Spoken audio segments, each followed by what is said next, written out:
Hello, everyone. My name is Erin Standley, and I am one of the co-facilitators for this course. And today what I'm going to do is present a little bit of an overview of the Myers-Briggs type inventory. So when you have your report, you are able to know how to not only interpret your score, but also how to use that report to benefit you. And then also just learning a little bit about the Myers-Briggs in general. So I am a Myers-Briggs type indicator certified consultant, and I also have the master practitioner designation, which means that I completed the additional practical hours as well as educational hours to receive that higher designation. So again, what we're going to be talking about today is a little bit about the instrument and talking about the definitions. And you will be going through a self-assessment and then going through your individual results and then doing the going through the type table as well. So a little bit about the Myers-Briggs. It's important to remember that it is an indicator. It is not a test. You will hear people talk about it as a test, but it is not a test in the sense that there are right or wrong answers. It does look at normal behavior, and they call them forced choice questions, meaning that you have to choose one or the other. And you might have noticed a little repetition as well when you were completing the inventory. So there are no right or wrong answers. There is no good type or bad type. And every single person and every single preference has both strengths and blind spots. So the Myers-Briggs is one of the most used inventories. I'm sure most of you have heard of the Myers-Briggs before and maybe even taken it previously. It has been translated now into over 24 languages and used in countries all across the world. You can see here on this map and indicated below where the inventory is used across the world. So a little bit about the tool itself. So it was created based on the research of Carl Jung. And then what you use today, the Myers-Briggs was created by a mother-daughter team, Catherine Briggs and Isabel Myers. So it wasn't until I went through the certification process myself that I realized that Myers and Briggs were not only women, but they were also a mother-daughter team. So some of the critique that you might hear about the Myers-Briggs is that it was not created originally by PhDs, the typical educational research process, but the tool has gone through over these last, what is that, probably 80 plus years, has gone through many tests and confirming its validity as well as its reliability. And so again, the first Myers-Briggs was put together in the 40s, and then there have been many iterations since then. So the basics of Jung's personality theory is that every person carries out two kinds of mental processes. So those are two things. One, the type of information you take in, and then what you do with that information. And the theory states that everyone has a preferred way of using those mental processes. And again, with the theory, it states that your preferences do not change over time. Obviously, people make accommodations based on their family life, the type of employment that they have, and we make those adjustments around what our natural preferences are. But the theory is that your natural preference does not change over time. Also, with Jung's theory is that we have both the outer world and then the inner world. So outer world, think of the things you experience, the people you are around, the day-to-day experiences and interactions with others. The inner world are your reflective thoughts, your feelings, and what you do. Just think, kind of inner world things that go on in your own head. And again, each person has that preference for either the outer world or the inner world. As I had mentioned just a few moments ago, there are those inborn predispositions, but again, our preferences do not change, but things impact how we show up in the world. So that nature versus nurture environment. So how you were raised, let's say you are naturally very quiet and introverted, but you grew up in a very extroverted home and you kind of had to learn to accommodate that. So that would be the nurture part of the nature versus nurture. So what I would like to do is just kind of illustrate this a little bit by having you do an activity. So if you could just grab a piece of paper and a pen, and I'll give you a second to get that together, or you can go ahead and pause the video for a moment.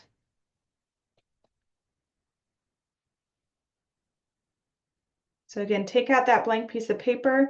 And what I'd like you to do is just sign your name a few times. So think about, the credit card machine at the grocery store, or if you have to sign a check, not that many people sign checks anymore, but just sign your name 3 to 5 times. And then what I'd like you to do is put your pen in the opposite hand. And now I want you to sign your name again 3 to 5 times.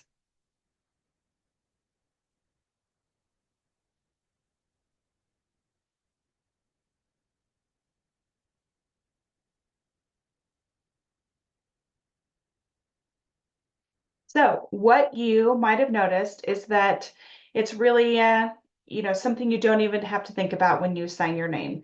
Maybe it's not very legible, but you just sign your name and it's very second nature, comes out very naturally, and you really don't even think about it. When you put that pen in the opposite hand, most of us, it's our left hand, and then you signed your name a few times, what happened then? So all of you were still able to sign your name, but it probably took you a little bit longer. You had to concentrate a bit more and maybe a little slower, felt a little uncomfortable. The point is that with both hands, you were able to sign your name. It's just how they felt. So as we work our way through these 4 preference pairs, I want you to think and keep that in the back of your mind. So your natural preference, think about that as your dominant hand. So where you are just signing your name, you don't even think about it, it just feels right, it feels natural. That's your natural preference. Now, the opposite side doesn't mean you, A, don't ever do it, or B, that you can't do it. It just means that it's not your preference. It's a little harder, doesn't feel as comfortable, doesn't feel as natural. So again, there is no right or wrong answer as we go through these preference pairs. It's just what you see as, again, that dominant hand, what feels best and most natural to you. So with the Myers-Briggs, there are 4 preference pairs or 4 dichotomies. You will also hear it called that. So these 4 preference pairs are extroversion and introversion, sensing, intuition, thinking, feeling, judging, and perceiving. So what I would like you to do is just kind of table the descriptive words for these different types and think of them just that E, I, S, N, T, F, J, P. I think it's natural for when you hear a word like extroversion or introversion that you have your own connotations to what those words mean, which don't always align with what we're going to be talking about with those preferences. So what we are going to be doing now is I will go through each of the preference pairs. I'm going to give you some scenarios about extroversion and introversion, the rest of the preference pairs, and then there'll be diagrams, words and phrases, just for you to really kind of get a feel for what those different preference pairs mean, and then where you might fit. So let's get started here with extroversion and introversion. So this is how we direct and receive energy. This goes beyond sociability. So while that is a part of it, that is not all of it with extroversion and introversion. So people with a preference towards extroversion, they direct their energy outward and they are energized by interactions with people and taking action. Those who have a preference towards introversion are inward. So they are more energized by reflecting on their own thoughts and ideas. And think about what you like to do at the end of a really busy, challenging week. Are you thinking, you know what, I want to go out to eat with my family and, have a family game night, and that's going to be a great way to kind of cap things off, or with your group of friends? Or are you thinking, I want to go home, I want to get takeout, and I want to watch Netflix for 3 hours and not talk to anybody? So what is your natural preference? Here's a diagram that kind of shows you that extroversion versus introversion. So extroversion, again, your preference is the outside world, those interactions with others. Preference for introversion is, again, that inward reflection and focus. An example that I would like to share with, again, extroversion versus introversion, and thinking about that activity that we did with you signing your name with your dominant hand. So my dad is a small business owner, and he is the face of his company and is visiting with clients all the time, very much in the community, working with his clients, face-to-face interactions. And at the end of the day, I have had this memory of him from when I was very little until now. When he gets home, he absolutely collapses. He has a lazy boy chair and he just collapses at the end of the day. And he will watch the news and isn't really interested in doing a lot of chatting. So he has a very clear preference towards introversion in all aspects of his life, but happens to have chosen a career for himself where he is a very extroverted person. So what that looks like is, at the end of the day, he is absolutely spent. He has used up all of his energy working towards his natural preference of, or against his natural preference of introversion, and acting as an extrovert. So again, he can do it, but then he just has to recover from being in his non-preference throughout the day. So again, just a few, short descriptions of extroversion versus introversion, thinking about for yourself what feels right to you. And then if we were to really drill it down to just a few key words, I think this slide does a great job looking at many versus few, expressive versus quiet. Think about meetings at work. Those who have a preference towards extroversion are probably very readily sharing their opinions in meetings. Those with a preference towards introversion may be more quiet. It does not mean that they do not have thoughts to share. They just need a little bit more time to reflect on what they want to share. People with a preference towards extroversion have a tendency to want to talk through a problem, even if that's not really even a conversation, but I just need to say this out loud to process it. Where somebody with a preference towards introversion is going through that same mental process, but it's all happening internally.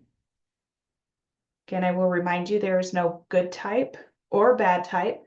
Both are needed in the workplace to be successful.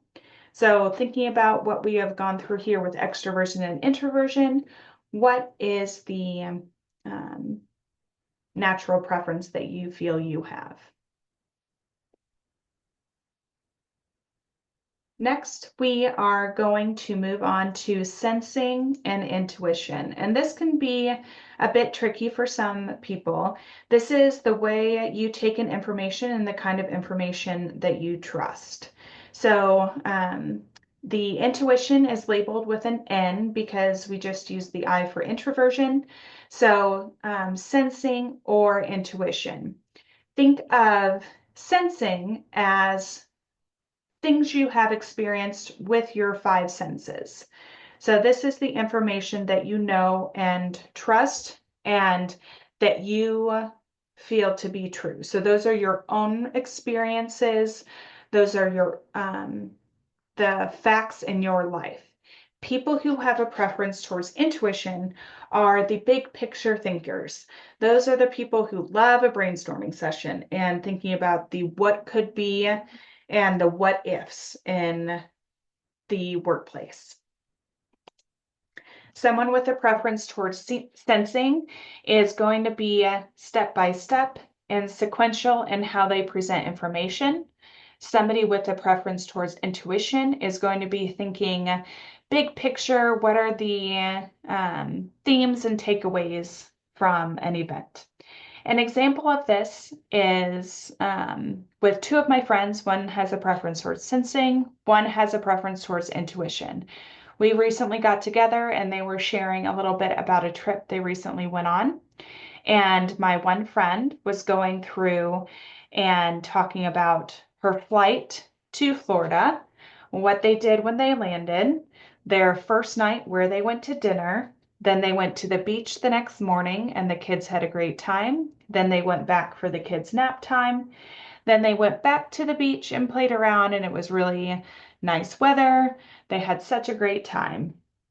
My friend who had the preference towards intuition was talking about her trip and talking about the big things. They went on a college tour on the East Coast for her oldest, who was going to school in a few years. And she was talking, themes for, these are the three schools we went to. These were the things that she liked from each of the schools. So again, my one friend giving the play-by-play of the entire trip from landing of the airplane to kind of a daily breakdown of what they were doing versus my friend with the preference towards intuition who was giving, the big picture themes of the trip based on the schools. So people with a preference towards sensing in the workplace where you might see this is a person who is saying, you know what, we tried that 2 years ago. It didn't work then. I'm not hearing anything different. Why would we do it again? Somebody with a preference towards intuition might be the person who comes up with the big ideas, might seem a little far-fetched, not concerned with the details, but hey, this is a great idea. I want to be here in 3 years. Let's do it. And again, you need both of those types in the workplace to make things happen.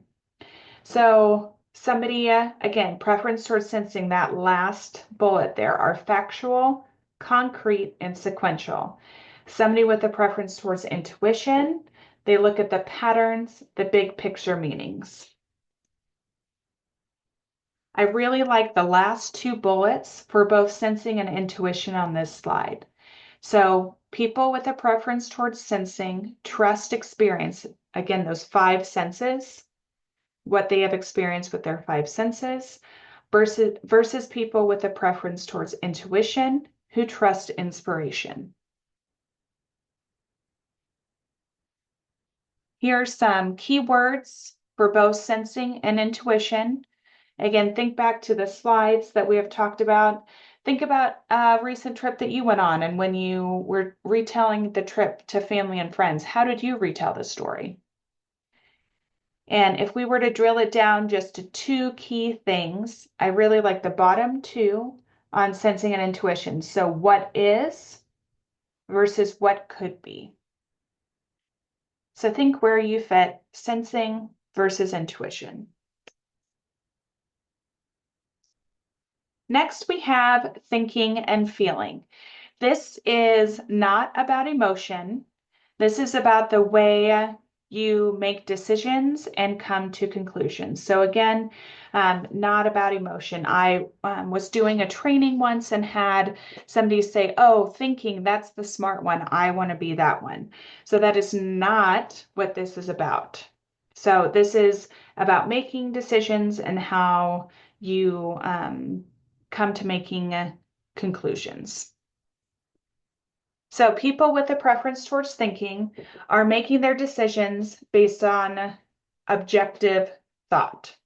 People who have a preference towards feeling are putting people kind of front and center in their decision making. I like this graphic because it shows that people with that preference towards thinking are able to kind of remove people from their decision-making process. Just look at the objective facts and logic and make their decision that way. Individuals with a preference towards feeling are injecting people into their decision-making process and how it will affect them. So people with a preference towards thinking in the workplace, they are going to be the ones who are looking at information and making the best business decision based on finances, based on processes, based on um, operating procedure implementation. People with a preference towards feeling will also be considering those facts, but first and foremost will be what is going to be the impact on my clients? If they're a manager, what's the impact on my team? How is this decision going to impact stakeholders? So it's not that those with a preference towards feeling are not making logical decisions. It's just that those stakeholders are first and foremost. And again, those with a preference towards thinking are not excluding stakeholders from their decision making, but it's more of a end of process consideration instead of top of mind. Again, when I've been going through training, something interesting that I hear is that those with a preference for thinking are tough-minded, hard-headed. Those with a preference towards feeling are too sensitive or tender-hearted. And what's interesting is, like being able to be part of these conversations is that those with a preference towards thinking are not at all trying to be mean or rude or unfeeling, but they feel they are being fair by making a decision based on pure logic and the facts available to them.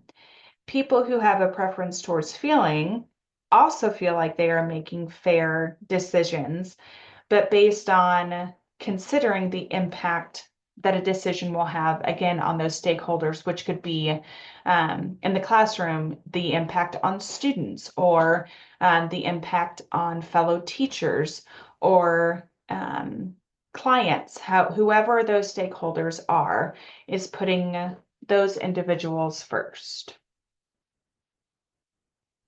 I really like the top two here with thinking versus feeling is leading with your head versus leaning with your heart. Again, if you were to drill it down to just two simple words, head versus heart. So think about your natural preference and where you fall. Keep in mind that handwriting exercise that we did at the beginning of the presentation. What is most natural to you?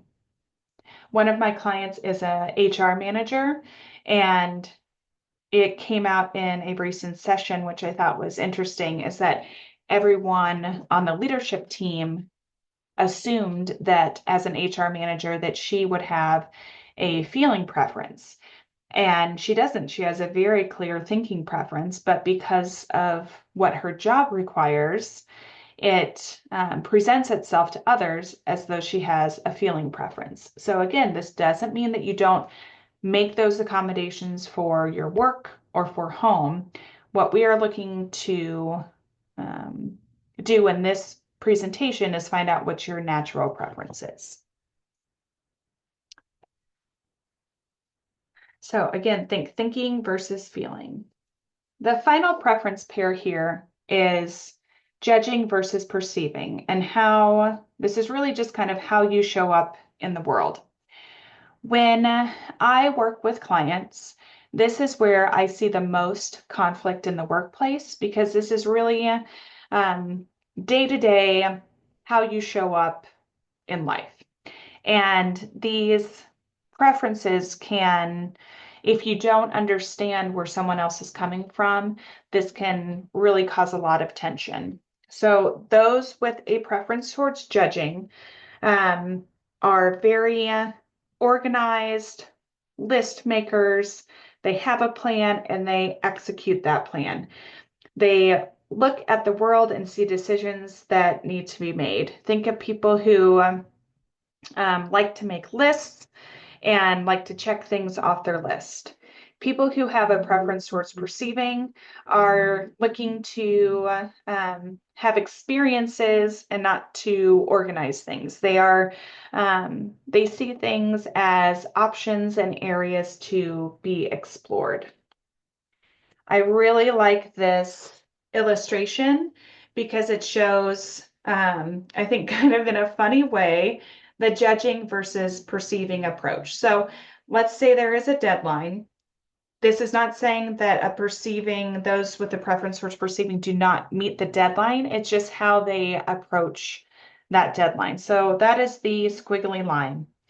Those with a preference towards perceiving may start out on a project and then, be distracted or get some new information and kind of move off task for a little bit, and then, get excited about another project, and then it's 2 days before something is due, and it's oh shoot, I need to turn in this report on Friday, and it is Wednesday at 3 o'clock. I better get going. So often they are pressure prompted to complete a task. Think about this in those of you who manage people, or if you are teachers, and how you see students in the classroom. These are the students who, look like they're not going to have anything turned in, and then whoops, all last minute, all the assignments start rolling in, because that last minute time pressure is a big motivator. People with a preference towards judging, they will have their plan. My assignment is due on Friday. I'm going to spend Monday and Tuesday getting it done so I can review it on Wednesday and turn it in early. And then it's done and off my plate, and I don't have to worry about it. So think about, like I had mentioned, this conflict in the workplace. So let's say that you are working on some team project at work, and you are the person that wants it done Tuesday because it's due on Friday, and you want everybody to have their work done so that you can review it, have time to make adjustments if needed, and turn it in. And so you're that judging preference, and you are working closely with somebody who's a perceiving preference, who is saying, Tuesday, it's not even on my radar on Tuesday. Let's meet, Thursday morning and knock this out. And so there's so much tension, because the person with the judging preference is thinking, you're going to make me late, you're going to make me look bad, you are encroaching on, me being able to check something off my list, versus somebody with the preference for perceiving, who is thinking, back off, give me some space. We're going to get this done. Just relax. Let's get all the information. We'll meet on Thursday, knock it out, and we'll be done. So if you don't understand and don't have the language to talk about those two very different working styles, it can cause a lot of tension. So think about judging: organized, systematic, methodical, making those plans and then executing the plans. People with a preference towards perceiving, very open-ended, casual, and very flexible as well to new information. It's very hard to convince somebody with a judging preference that they need to change the course without very clear and convincing evidence.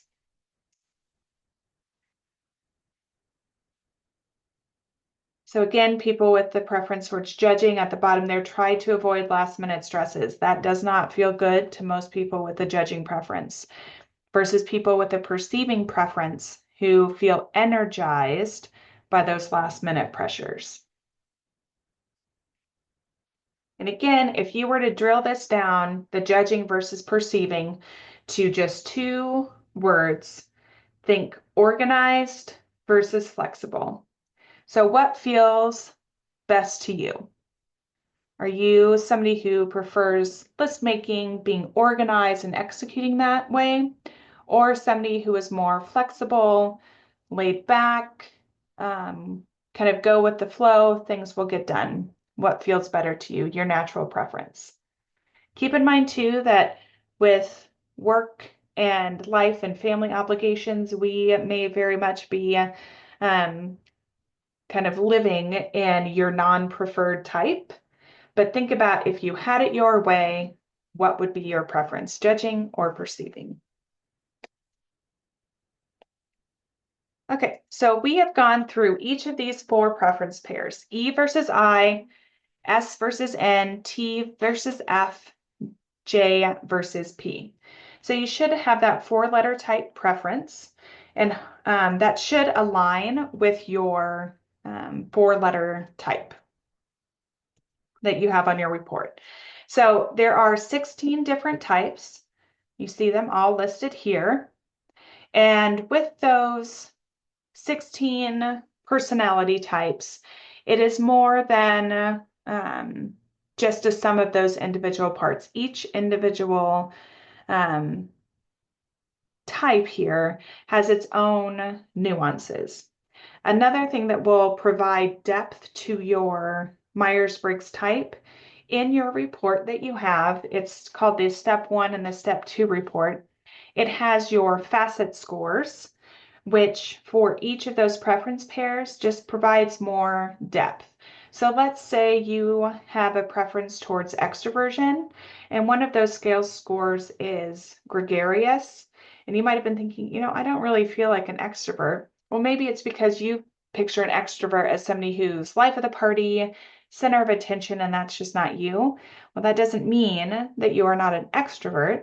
It just means that is not your natural preference. So I want to go through a little bit about your reports. So if you could get out your packet if you don't already have it out. And your step 1 is just those first few pages of your results, pages 2 and 3 of your report. That's your step 1 report. So that is your 4-letter type.